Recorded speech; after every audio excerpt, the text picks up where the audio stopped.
오늘도 기사를 3개를 들고 왔습니다. 요즘 습관처럼 3개 들고 오고 있는데 4개 들고 오기는 부담스럽고 그래서 3개만 들고 옵니다. 자, 보시죠. 첫 번째 기사입니다. 동탄은 3억 뚝, 서초는 9억 쑥, 양도세 완화, 집값 양극화 키우나 라는 기사에서 가져왔고요. 두 번째 기사. 서울경제고요. 서울 집값 더 뛰는데 지방 대세 하락, 키 맞추기 상승 없다 라는 기사가 있어서 가져왔고요. 세 번째는 3기 신도시 고양 창릉 토지 보상 시작, 풀린 보상비 어디로 라는 기사가 있어서 3개를 가져왔습니다. 일맥상통하는 내용이라 보시고 제가 늘 말씀드리는 저희 4가지 기준에 맞추어서 한번 생각을 해보시면 도움이 되지 않을까 하는 생각에서 가져온 기사들입니다. 자, 첫 번째. 동탄이 어딘가 아시죠? 그죠? 화성입니다. 화성. 경기도 화성시. 케빈씨, 안녕하세요. 최근 일이 너무 있어서 오랜만에 들어오네요. 반갑습니다. 자주 오십시오. 자, 동탄이 어딘가 하면은 화성시입니다. 화성시. 화성시 안에 보면은 동탄 신도시, 동탄 1기 신도시, 동탄 2기 신도시 그렇게 구성이 되어 있는데, 서울로 쭉 가다 보면은 저기 어디냐? SRT가 동탄에 정차를 하거든요. 그리고 또 위로 올라가죠, 그죠? 저기 맞죠? 예. 그래서 제가 서울 쪽에 임장 다니고 할 때 동탄에서 SRT를 타고 내려온 기억이 있는데, 그 동탄이 이제 보면은 지금 요즘에 3억 뚝 떨어졌다. 근데 서초는 아시다시피 강남권이죠. 서초는 9억이 올랐다. 이런 기사 내용입니다. 그 원인이 뭐냐면 양도세 완화가 바로 집값의 양극화를 부추기고 있다. 그런 내용의 기사인 것 같습니다. 보시죠. 수도권 주택시장이 조정 국면에 접어든 가운데 서울과 외곽 지역 집값 양극화가 심화하고 있다. 강남과 서초 등 핵심 아파트 값은 연일 치솟고 있지만 동탄 등 수도권 외곽 지역 집값은 속절없이 하락하고 있어서다. 부동산 업계는 윤석열 정부의 양도소득세 중과 한시 배제로 이 같은 수도권 아파트값 양극화는 더 뚜렷하게 나타날 것으로 봤다 라고 하고 있습니다. 실제로 지금 국토부 실거래가 공개 시스템에 나와 있는 바에 의하면은 10원 반도 유보라 아이비파크 4.0 전용 84죠. 전용 84면은 우리 34평이죠. 요게 지난 8일 9억 5천만 원에 거래됐다. 층도 좋아요. 21층인데 요게 지난해 8월 기록한 신고가는 12억 5천이었는데 여기 비해서는 지금 3억이 떨어진 실거래가가 나왔다 하는 내용입니다. 동탄 신도시는 최근 경기도에서도 집값이 크게 하락했다. 10원 반도 유보라 아이비파크 4.0 뿐만 아니라 동탄역 주변 주요 단지 대부분 하락하는 추세다. 그렇다고 합니다. 그뿐만이 아니고 지금 동탄 신도시가 속한 화성시는 올해 아파트 값이 1.63% 하락했다. 올해 들어서만 1.63% 하락했다라고 하는데, 나머지 시흥, 오산, 하남, 안양동안, 용인 수지, 수원 영통 등도 1% 내외의 낙폭을 기록했다. 자, 보시면은 이게 지금 서울에서 먼 외곽일수록 지금 하락폭이 크다. 이 이야기하고 있거든요, 지금. 그런데,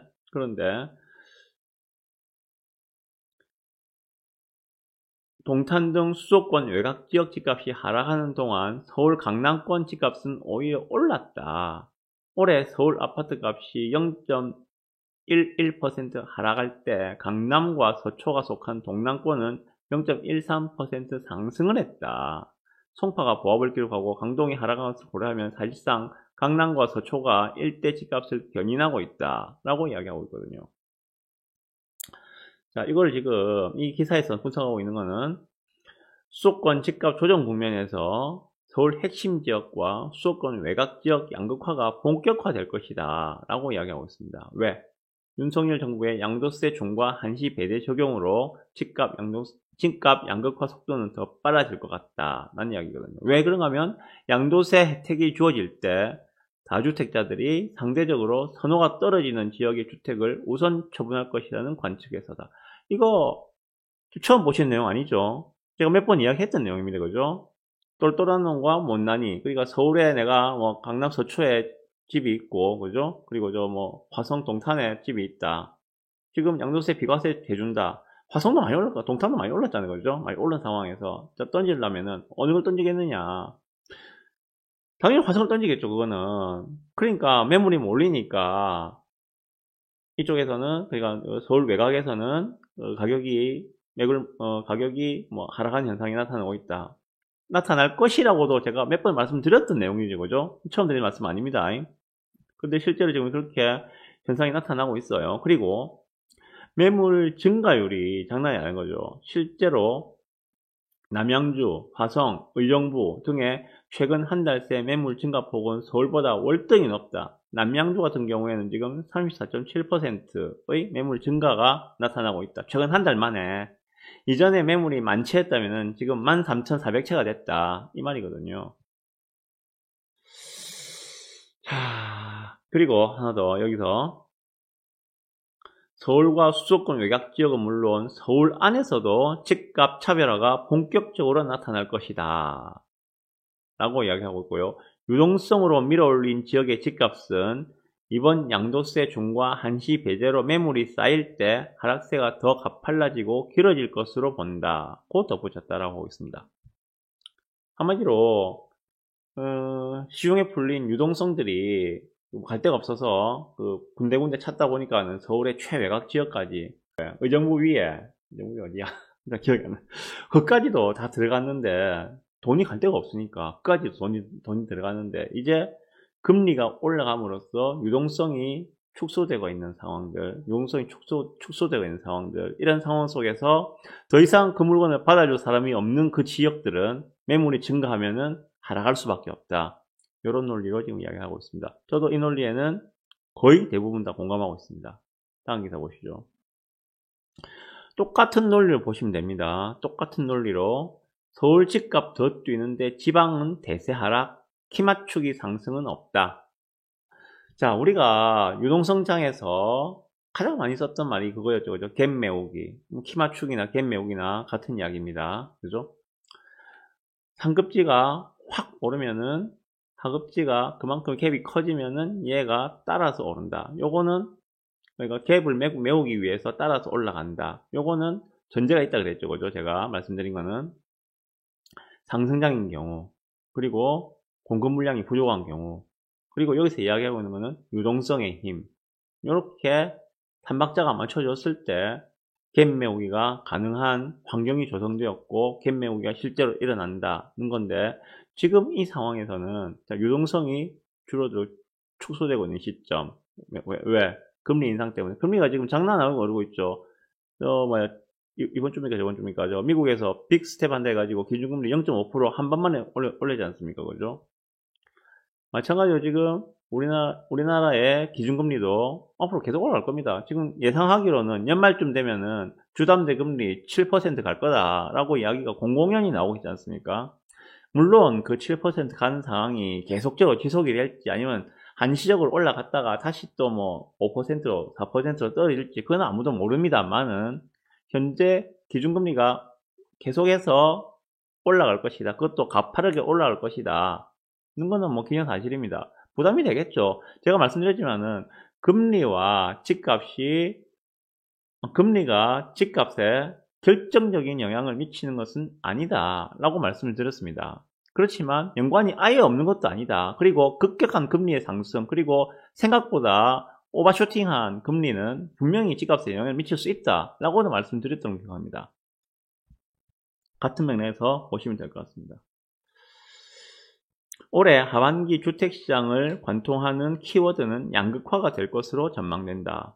부동산 전문가들은 지난 문재인 정부 5년간 상승세를 이어온 전국 집값의 키맞추기 양상을 보인 반면 윤석열 정부 출범 첫 해인 올 하반기에는 서울은 오르고 지방은 내리는 정반대의 움직임을 나타낼 것으로 예측했다. 요 그래프가 참 재밌거든요. 보면은 한번 보시죠. 확대해 드릴게요. 뭐 전문가분들이 예상한 건데 전문가분들의 의견은 뭐 전문가의 의견으로만 생각하고 참조하시면 됩니다. 그런데 뭐 많은 분들이 이렇게 하고 있다 정도로만 생각하세요. 자, 보면은 서울이 상승할 것이다 라고 예상하시는 분들은 73%, 지방이 하락할 것이다 라고 예상하시는 분들이 70%.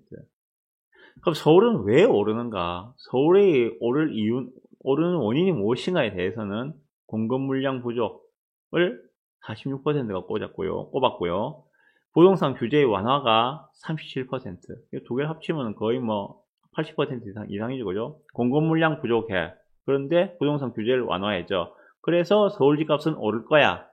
라고 예상하시는 분들이 80% 이상이란 말입니다. 그러면 지방은 왜 떨어진다고 생각하는가? 45%가 지금 금리 인상을 그 근거로 들고 있습니다. 그리고 매매 가격 부담, 또 만만찮죠, 그죠? 15% 정도의 답변이 매매 가격 많이 올랐다는 거죠, 지방도 지금. 그리고 공급 확대 정책. 당연히 가격이 오르고 분위기 좋으면은 물량을 쏟아내니까. 왜? 지방은 서울과 달리 집 지을 땅이 많기 때문에, 지방은.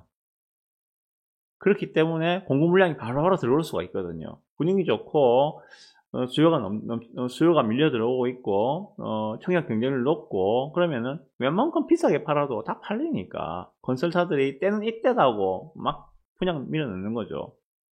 서울은 그게 안 되죠.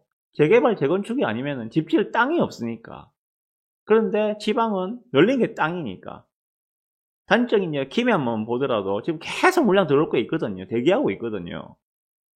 부산도 마찬가지로 지금 대규모로 택지 개발할 수 있는 곳은 거의 없죠. 에코델타 같은데 그런데 말고는 그리고 저 기장군 이쪽 말고는 지금 대규모로 택지 개발할 수 있는 땅은 없죠. 부산시 내에서도 그 뭐 해수동으로 대변되는 중심지 그 연제구 남구까지 포함해서 이 지역에서 대규모로 주택을 공급할 수 있는 거는 재개발 재건축 말고는 답이 없죠. 거기도. 그런 관점에서 보시면은 좀 이해가 되시지 않겠는가라고 생각을 합니다. 자, 금리 인상 이 부분 한 번 더 보시고요. 금리 인상이 지방 집값의 직격탄이다 라고 분석을 하고 있습니다. 그 말은 금리가 인상되면은 유동성이 축소된다. 유동성이 축소되면은 그 유동성들이 더 돈이 되는 대로 몰릴 수밖에 없다. 이전처럼 뭐 지방으로 전체 떠돌아다니면서 이렇게 유동성이 돌지는 않을 것이다. 서울로 집중될 것이다. 그런 분석을 하고 있는 것 같습니다. 서울경제가 부동산 전문가 105명을 대상으로 실시한 설문조사에서 이런 결과가 나왔다고 합니다. 서울은 전체 응답자의 73%가 상승할 것이라고 답을 했고, 반면 서울을 제외한 수도권 집값 전망에 대해서는 하락을 예상한 전문가가 39%로 상승과 보합보다도 더 많았다라고 이야기하고 있습니다. 특히 이거는 지금 서울을 제외한 수도권 집값 전망입니다. 서울은 오르는데 수도권은 어떻게 될까? 라고 했을 때 이거는 그래도 서울은 오르더라도 그 서울을 제외한 그 나머지 경기도 지역들, 인천 지역들 여기는 뭐 상승할 가능성보다는 하락할 가능성이 약간 더 높다라는 수준이었는데 비수도권 같은 경우에는 그러면은 서울, 경기, 인천을 제외한 나머지 지방들 도 단위와 광역시 단위가 되겠죠. 여기는 70%가 하락할 것이라고 답을 했다라는 내용입니다. 그 원인에 대해서는 위에서 보신 대로 이러한 것들이 원인이다 라고 지금 이 설문조사에서는 답이 나왔다고 합니다. 그리고 또한 서울 내에서도 지역별 집값 전망에서 양극화가 확인되었다. 서울 집값 상승을 예측한 전문가들 대상으로 가장 상승률이 높을 것으로 예상되는 지역을 묻자 73%가 강남 4구를 꼽았다. 반면 상대적으로 외곽인 노도강, 노원구, 도봉구, 강북구의 상승률이 높을 것이라고 보는 응답자는 1.3%에 불과했다. 다시 말해서 강남 4구와 강남권과 비강남권에서도 양극화가 나타날 것이다. 자, 그러면 전국 단위에서 보자면은 수도권과 지방의 양극화, 수도권에서 보자면은 서울과 경기, 인천의 양극화, 서울 안에서 보자면은 강남권과 비강남권의 양극화. 이렇게 이 내용들을 준비를 하면 될 것 같습니다. 자, 왜 그런가 하면 전문가들은 수요자들이 시중금리 이상의 투자 가치를 보장하는 안전한 투자처를 원하고 결국 똘똘한 한채 선호 현상을 더욱 강화할 것으로 내다봤다. 윤석열 정부는 부동산 규제 완화를 부르짖고 있지만 여소야대 상황에서 획기적인 정책 변경은 어려워 보인다면서 1가구 1주택 정책 기조가 당분간 유지된다는 전제 아래 수익성을 따지는 시장 분위기가 강해지며 서울과 지방의 집값 격차가 크게 벌어지고 서울 내에서도 지역 간 격차가 심화될 것이라고 설명했다. 거의 답은 다 나왔죠.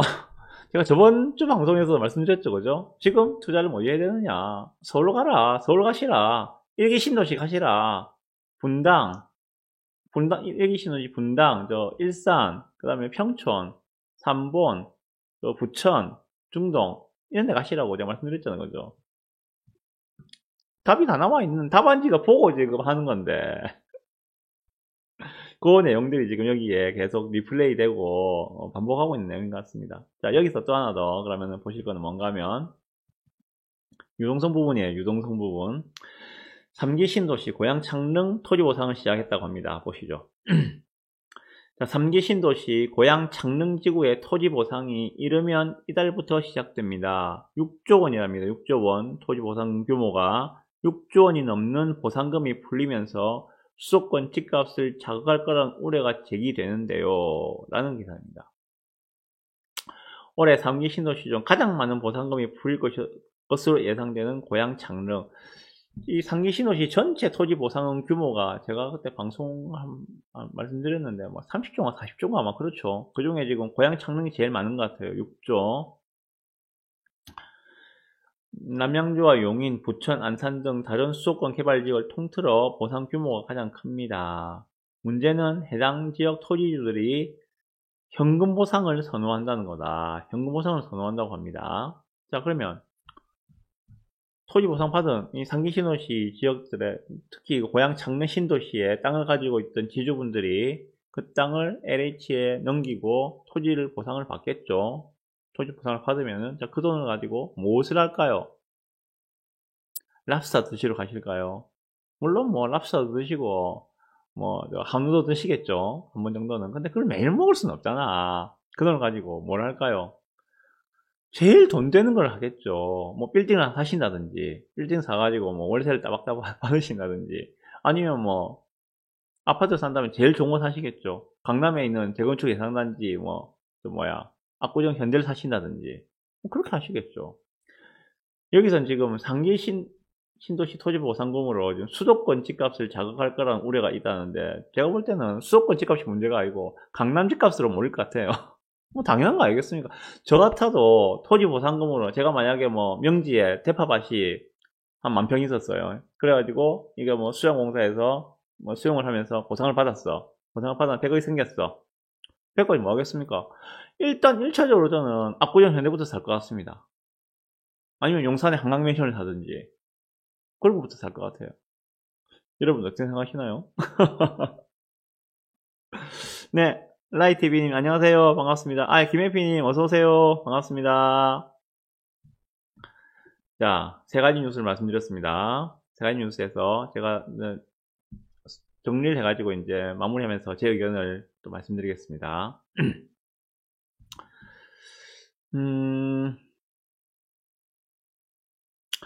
5월 말까지 한시적으로 지금 금매가 늘어나고 있는 상황들은 계속되고 있습니다. 이건 좀 이따가 말씀드릴 건데, 지금 여기서 보이고 있는, 동탄은 3억 쪽에서 보시듯이, 금매가 지금 이렇게, 금매물들이, 금매 가격들로 이렇게 쭉 나오고 있는 것은 양도세 완화로 인해서 지금 한꺼번에 던지는 물량들이 나오고 있다는 건데요. 그것도 유통기한이 있어요. 유통기한이 언제까지인가 하면은 5월 31일까지입니다. 오늘 며칠입니까? 5월 11일이죠. 20일 남았어요. 20일 안에 매수하는 조건일 때 이 가격이 아마 통용이 될 거예요. 그런데 6월 1일이 지나버리면은 다시 또 1년을 벌죠. 왜? 뭐 부담하는 종부세, 재산세, 과세 기준일이 6월 1일이니까 그 뒤부터는 또 큰 매는 안 내놓겠지. 또 다시 또 고가를 약간 올리겠죠. 그렇지만 뭐 매물은 계속 쌓이겠죠. 어차피 1년 안에 판다고 생각을 하니까, 팔아야 된다고 생각을 하니까. 그래서 지금 이거는 제가 생각할 때는 실수요이거나 갈아타기 수요라면은 지금이 매수 적기다 라는 생각이 들어요. 지금 만약 내가 돈을 가지고 있다, 매수 자금이 있다면은 지금 이런 거 금매 쿨에 쳐서 잡는 것도 방법이라는 생각이 듭니다. 진짜 매수 적게, 특히 갈아타기 수요 같은 경우에는 나중에 설명을 드리겠지만은 일시적 1세대 2주택의 그 이전주택 매도 시기가 2년 늘어졌기 때문에, 더 길어졌기 때문에 지금 금매로 매수하고 지금 살고 있는 집은 2년 동안 천천히 팔 수 있거든요. 그렇기 때문에 갈아타기에도 지금 아주 유리한 상황인 것 같다 그런 생각이 들고요. 그리고 현재 전국이 지금 여소야대 전국인데 법 개정이 필요한 부분은 추진이 그렇게 쉽지가 않을 거기 때문에 획기적인 정책 변화는 뭐 기대하기가 어렵다. 그거는 아까 기사에도 말씀드린 내용이고, 다주택자에 불리한 이러한 정책들이 법 개정이 어렵기 때문에 다주택자에 불리한 법 개정이 필요한 그러한 다주택자에 불리한 정책들이 당분간 유지된다면은 똘똘한 한 채로의 쏠림 현상은 뭐 막을 방법이 없을 것 같다. 다시 말해서 또 덜 똘똘한 못난이들은 매물로 많이 나올 가능성이 높다. 하반기에도.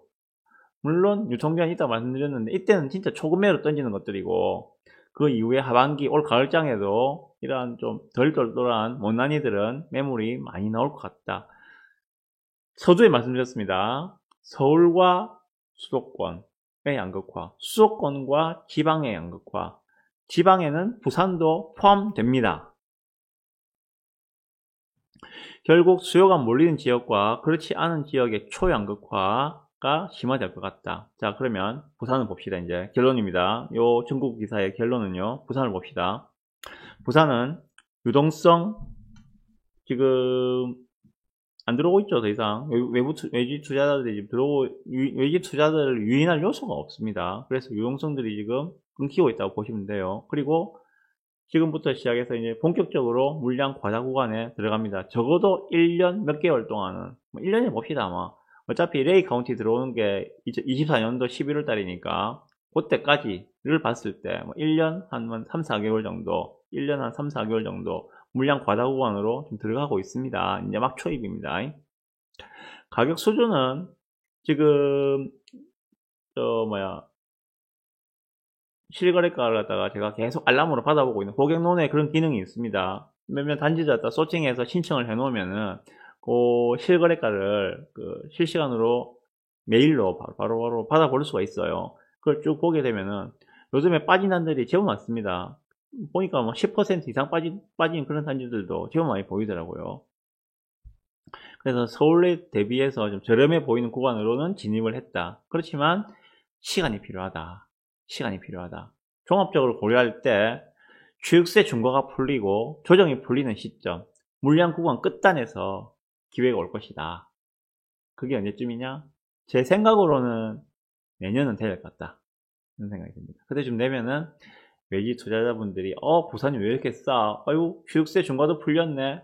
이건 제 뇌피셜입니다. 취득세 중과가 풀리지 안 풀릴지 모르겠지만 현재는 조정 지역에 한 채를 더 사게 되면은 8%죠, 그죠? 세 채째를 사게 되면은 12%죠. 취득세만요. 그것도 다 풀린 상황에서 앞으로 물량 부담도 별로 없네, 부산이. 그냥 가격이 이렇게 싸? 그때 들어올 수 있을 것이다. 그때를 준비하시라. 이렇게 말씀드리면서 정구 뉴스 마치겠습니다.